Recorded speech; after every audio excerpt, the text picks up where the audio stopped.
Hi guys, today in this video we'll be talking about the different pedagogical approaches. So throughout the year we've been learning about the different pedagogical approaches to coaching. We'll be giving an overview of the pedagogies and our personal experience and reflection of each pedagogy.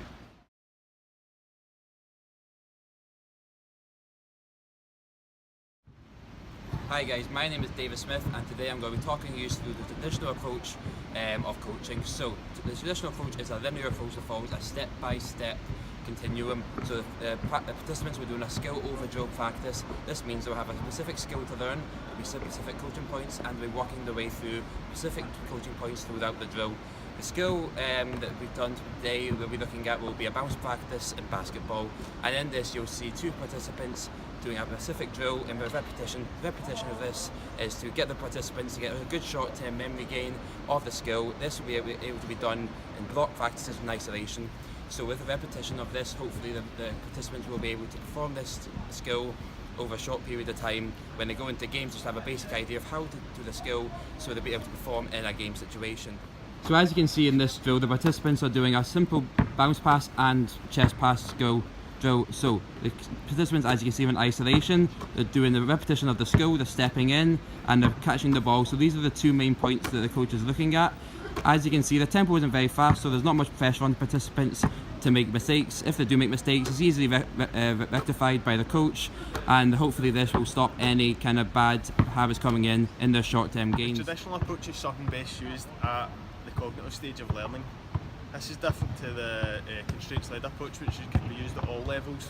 If a traditional approach is used at automatic or an associative stage of learning, it can become a bit boring and tedious for a further developed athlete or performer to continuously repeat the same skill over and over again. Constraints-led encourages individuals to take charge of their own learning, building leaders within the performance, as they need to take charge of their own learning and of the skill itself, because there's not as much emphasis put on the skill from the coach. It's more focused on the task at hand. Traditional has more of an emphasis on the actual skill itself and how it is learned, as stated in the study by Mills 2016.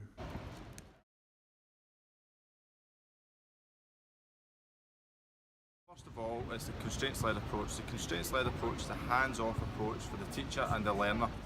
The coach provides different instructions and information to the different participants within the drills and the practices. So the instructions are less specific and more about completing the task rather than actual skill. So the constraints, throughout the constraints-led approach, with the specific instructions, the coach is forced to use the constraints to force the participants to complete the task and therefore learn the skill. And today I'll be comparing two pedagogies which are constraints-led and teaching games for understanding, and I'll be reflecting on my personal experience of using constraints-led. Constraints-led approach is a coach-centred approach which focuses on constraints being put in place by the coach to manipulate the participants on skill practices in a way for the participants to learn from that. However, the teaching games for understanding is an athlete-centred approach, which is the opposite, and this approach has more focus on tactical instead of movement techniques, which can be a more fun and enjoyable approach for the participants and a better understanding of the technique.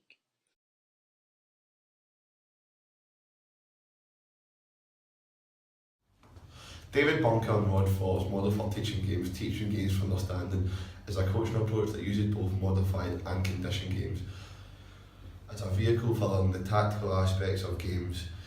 This is important to be instilled from the learner from the offset and throughout the learning process.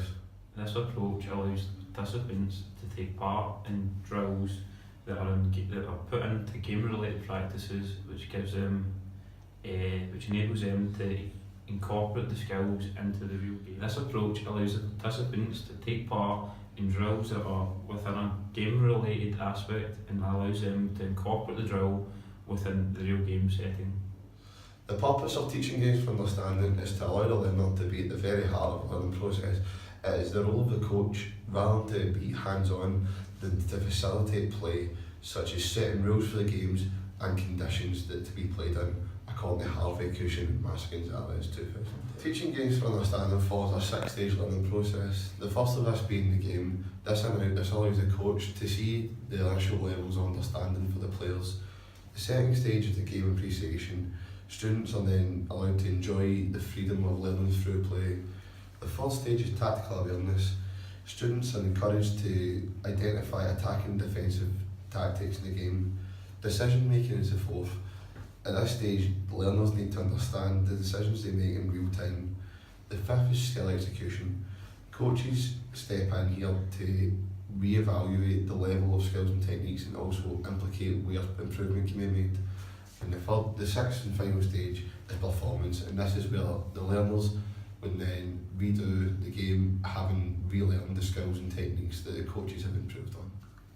Teaching games for understanding compares differently to traditional, as the traditional method of coaching follows a structure that consists of a warm-up, a skill introduction, which is learned in isolation, then progresses on to further drills focusing on that technical skill.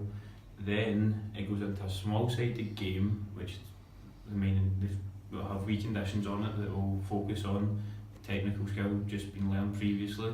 Then it'll go into a full game and then a cool down.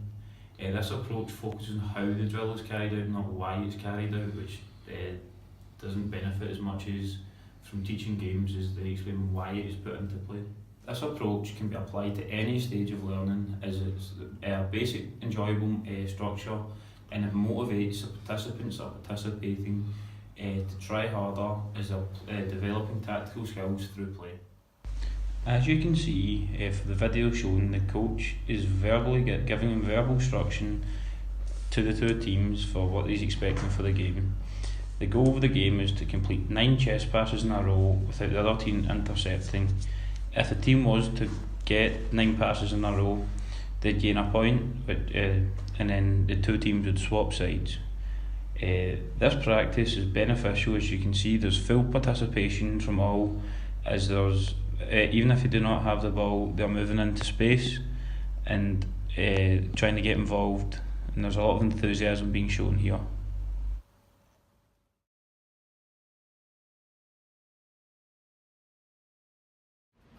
Physical activity and storytelling can be beneficial for learning for young children and their ability to retain knowledge. Physical activity storytelling is another beneficial way of getting participants to take part in physical activity through the means of small games. Participants have a character within that story and will act out the story and following its progressions. This approach is used with young children who are new to the sport. The story can be used on whatever topic the coach thinks is most appropriate. The coach's role is to create an imaginative story in which games fit into. The coach should make the story interesting and imaginative world for the children to follow. This is a fun way of learning for children. We'll see how physical activity and storytelling creates a fun way of teaching the fundamental movements through the use of games. In this drill, they are using a pirate theme to get across the basic skills of the sport to the children in a fun environment. A lunge is being used as fighting off other pirates with a sword. A squat is being used as ducking from cannonballs. Overall, this is a more enjoyable way of learning for children as they all have a smile on their face while learning. Go.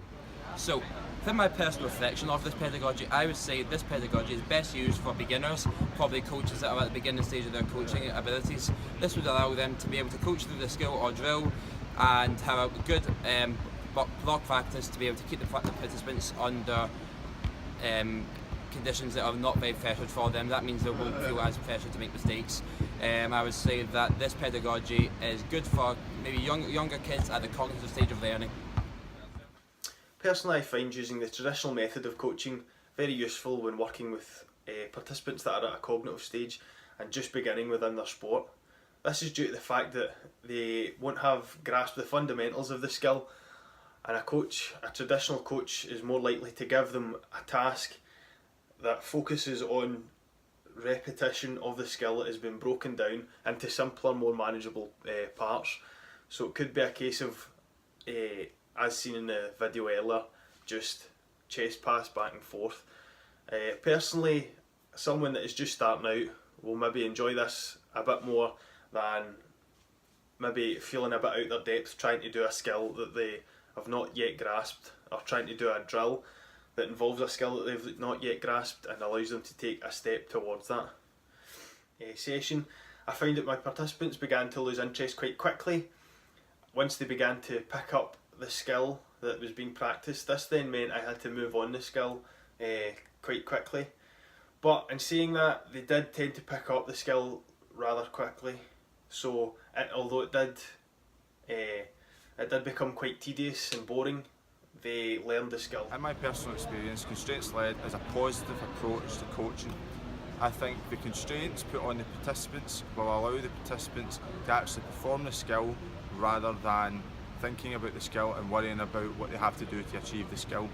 Rather than this, the coach puts constraints on the participants and therefore relieves all the pressure off the participants, allowing them to learn. Reflecting on coaching a constraints-led approach, I feel personally participants don't gain full effectiveness of a session, as it is more about completing the tasks rather than the participants bettering their skill level, as the coach manipulates the participants of a way of discovery learning.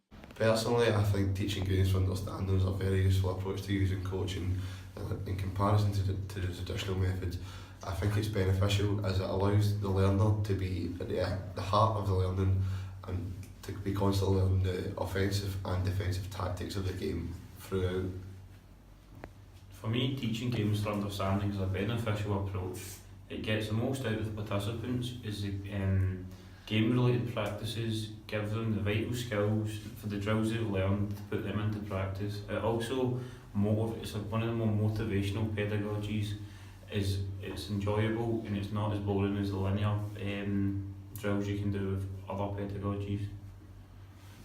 Through using physical activity and storytelling, I find that it's a lot more fun for young children to participate in, as it's not repetitive, it's more enjoyable, and they tend to have more engagement during the session.